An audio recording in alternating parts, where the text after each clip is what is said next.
हर जगह से जो धुआं निकल रहा है, आसिफ अज़मीर के होते हुए सज्जन ने कैसे ये ड्रामा साइन कर लिया, क्योंकि फिल्म देखिए 108 है और एक 110 है। तो खलील उमर कमर इससे पहले भी काफी हिट ड्रामे दे चुके हैं, क्योंकि अगर वो आगे पढ़ने नहीं जाएगी तो मंटू से नहीं मिलेगी। और खास तौर पर खवातीन जिसको डिस्कस कर रही है वही एक ही तो हीरो पाकिस्तान में हुमायूं सिंह, वो कबूतर आगे जाके मरता नहीं है, वो कंफ्यूज भी रहते हैं, वो डरते भी हैं। और अहम कैरेक्टर है सनम से, वाह वाह वाह माशाल्लाह। मंटो की उर्दू अच्छी नहीं है और शायद इसी वजह से मैं मंटो नहीं।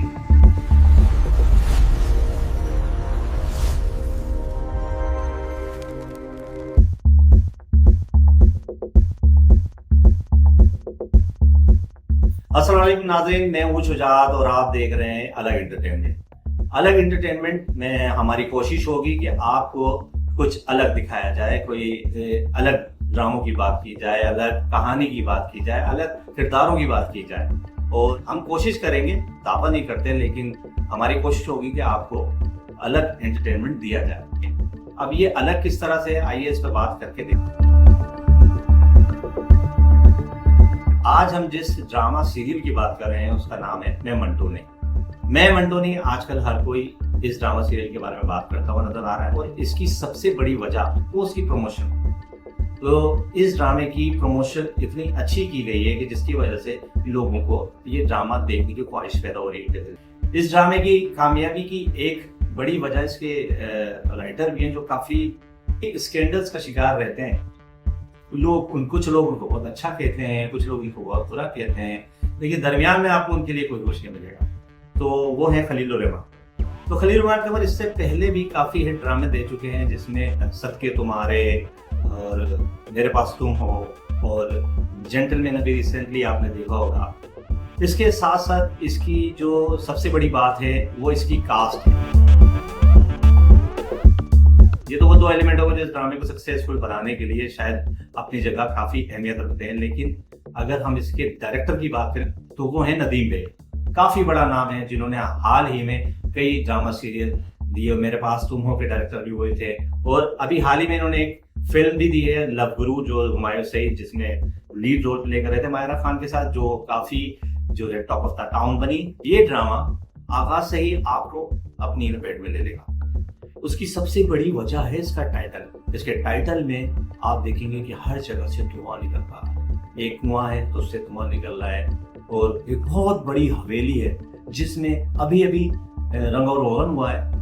ये आर्ट डायरेक्शन का काम किसी ने बड़े ही नादिली से किया है, ये मैं आपको बता रहा हूँ। उसके अंदर ऐसा भी फील आएगी कि शायद जैसे एक जमाने में हम देखते थे जी हॉरर शो, तो उसका टाइटल होता था, लेकिन आई डोंट नो वो लिंक क्या है इस प्रोग्राम के साथ। और हर जगह से जो धुआं निकल रहा है, कुएं से भी धुआं निकल रहा है, दरवाजे पे धुआं निकल रहा है, पर्दे से भी धुआं निकल रहा है, पूरी बिल्डिंग से धुआं निकल रहा है।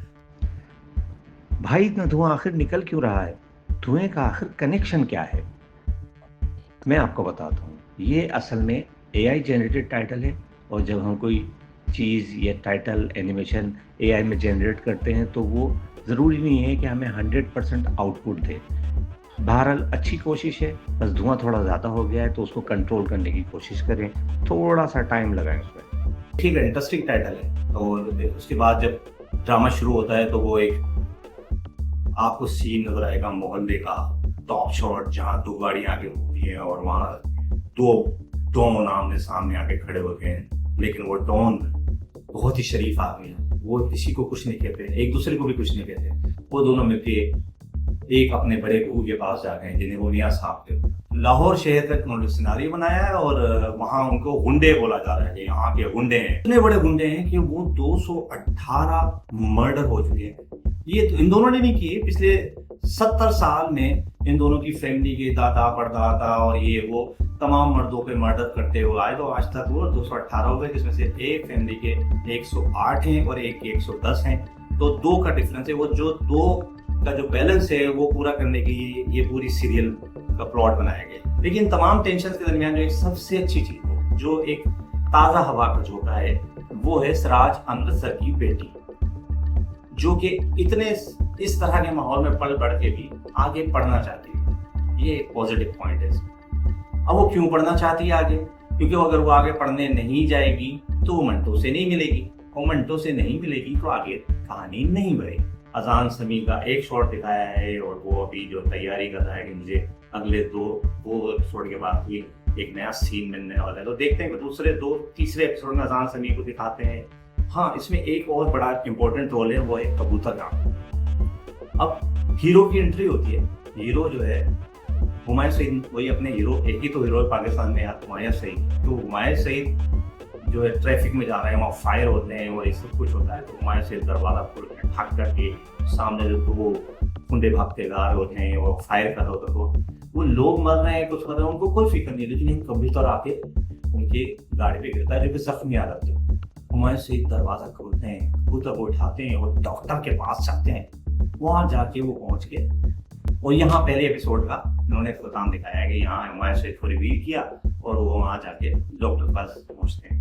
लेकिन वो कबूतर आगे जाके मरता नहीं है, बल्कि वहाँ एक स्पेशल डॉक्टर होते हैं, क्योंकि वो खालिद अनम है, वो डॉक्टर हैं इतने बड़े, तो वो उस कबूतर को बचा लेते हैं।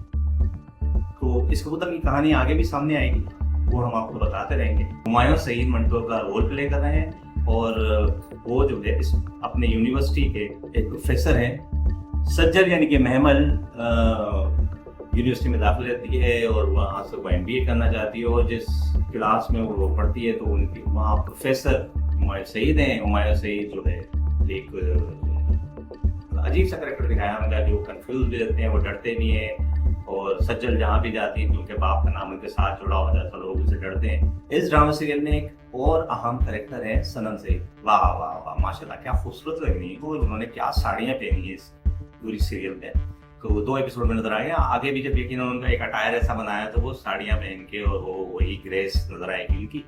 और वो हुमायूं सईद उनके साथ यूनिवर्सिटी में पढ़ाती हैं, वो भी प्रोफेसर हैं। और इत्तेफाक ये है कि हुमायूं सईद उनकी पड़ोसी भी हैं। उनकी उर्दू बहुत अच्छी है, तो वो बात बात पे उन्हें बताती हैं कि जो है पानी गड़गड़ करके पीना है या इस तरह की चीज़ें। उर्दू के कोई भी एक वर्ड बनाते हैं जिस पर वो बड़ा सरप्राइज होते हैं हुमायूं सईद। तो मंटो की उर्दू वही है, ये बात है आप मान लें इस ड्रामे में, तो मंटो की उर्दू अच्छी नहीं है, तो शायद इसी वजह से मैं मंटो नहीं। तो ये ड्रामा सीरियल अभी 2 एपिसोड हुई हैं और यानी काफ़ी अच्छी ग्रिप है। अगर आप देखेंगे आपको पसंद आएगा। बड़े अच्छे डायलॉग लिखे हैं। तो मुझे एक डायलॉग को याद हो गया, पुरानी दुश्मनी पुरानी रिश्तेदारी की तरह होती है। एक और जो इम्पोर्टेंट कैरेक्टर है वो है मियाँ साहब का। अब आई डोंट नो मियाँ साहब क्यों रखा गया इनका नाम, क्योंकि वो खैर इस बात को हम छोड़ते हैं, ये थोड़ा सा हम दूसरी तरफ निकल जाएंगे। इस ड्रामा सीरियल की एक और अहम बात जो काफ़ी लोगों की ज़बान पे और ख़ास तौर पे ख़वातीन जिसको डिस्कस कर रही हैं वो ये है कि जो आसिफ रज़ा मीर के होते हुए सज्जल ने कैसे ये ड्रामा साइन कर लिया, क्योंकि आसिफ रज़ा मीर की वो बहू रह चुकी हैं, फिर उनकी अलहदगी हो गई उनके शौहर के साथ, अहद के साथ, तो वो दोनों एक साथ काम कर रहे हैं। तो इसको जो ख़वातीन और व्यूवर्स की जानिब से किसी और नज़रिए से भी इसके बारे में बातचीत हो रही है। तो ये सब कुछ होता रहता है कि सब लोग, कुछ तो लोग कहेंगे, लोग इनका काम है कहना। तो आपको चाहिए कि लोगों को कहने दें, आप अलग एंटरटेनमेंट देखें, अलग ड्रामा स्टोरी को देखें और अलग नज़रिए से देखें। तो अगर ये सब कुछ चाहते हैं तो हम हैं यहाँ और हम आपको बताएंगे कि इसमें क्या अलग है और क्या अलग नहीं है। तो अगर आपको हमारी कोशिश अच्छी लगी है तो आप हमें लाइक करें, सब्सक्राइब करें